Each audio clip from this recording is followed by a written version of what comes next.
commencé à l'âge de 6 ans à La Roche-Derrien canoë-kayak, donc c'est dans les Côtes d'Armor, dans les hauts des Côtes d'Armor. Et puis après j'ai continué de fil en aiguille, je suis passé par le Clé de Lannion pendant de ma troisième à ma seconde.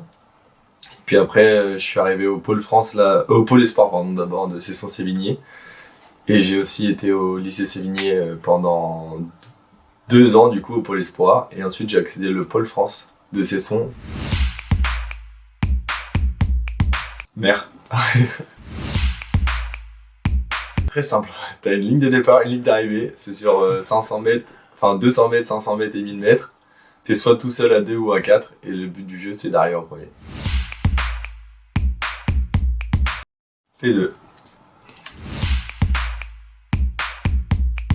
J'en ai pas un en particulier. J'en ai quelques-uns qui me reviennent souvent en tête. Le premier, c'est quand on est titré en K2 avec Nico. Quand on fait champion d'Europe sur le K2000. C'était en République tchèque, à Račice exactement en 2019. C'était ma première médaille internationale en course en ligne. Et mon deuxième, c'était en 2021 au Portugal, à Montemor, avec Guillaume Keller, qui est devenu, enfin ils sont tous les deux devenus mes meilleurs copains depuis.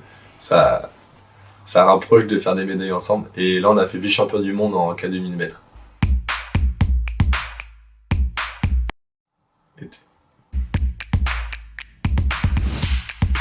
Mon ressenti, où c'était plutôt un objectif de faire passer un message sur ce qui a été mis en place pour les sportifs, que ça soit suivi scolaire avec la MRP, avec les dispositifs AFDAS et autres, et ben fallait que ça continue et que pour les générations futures ça soit toujours mis en place.